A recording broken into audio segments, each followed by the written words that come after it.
جیسے child protection system بل 2014 میں آیا تھا ہمارا، پھر اس کے بعد تھا ہمارا جوونائل جسٹس سسٹم ایکٹ 2018 میں آیا تھا. آپ کو کیا لگتا ہے کتنے افیکٹو ہیں یہ جو لاز ہیں؟ قانون جب تک عمل درآمد نہ ہو، ردی کے کاغذ کے سوا کچھ بھی نہیں.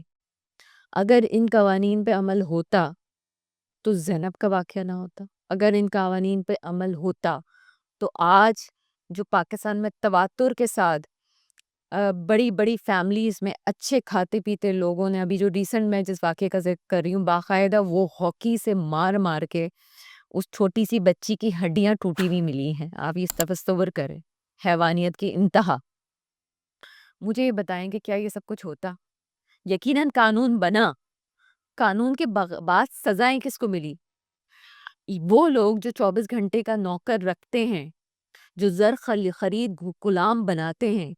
کچھ ایسے واقعات جو میڈیا میں بڑے ہائپ پکڑے اس کے بعد خاموش کر دیا گیا، وہ اس لیے کہ وہ لوگ تھے جن کو کے پاس پیسہ بہت ہے. اور جب پیسہ بہت ہے تو آپ کو پاکستان سے نکلنے میں بھی مسئلہ نہیں ہوتا. آرام سے ویزے لگتے ہیں، آرام سے پاکستان سے باہر چلے جاتے. اگر ان لوگوں کو سزائیں ملتی جو ان کو ملنی چاہیے، قرار واقعی سزا ملتی، تو آج یہ واقعات نہیں ہوتے. تو پھر مجھے بتائیں قانون کیا اور اس پہ امپلیمنٹ کیا.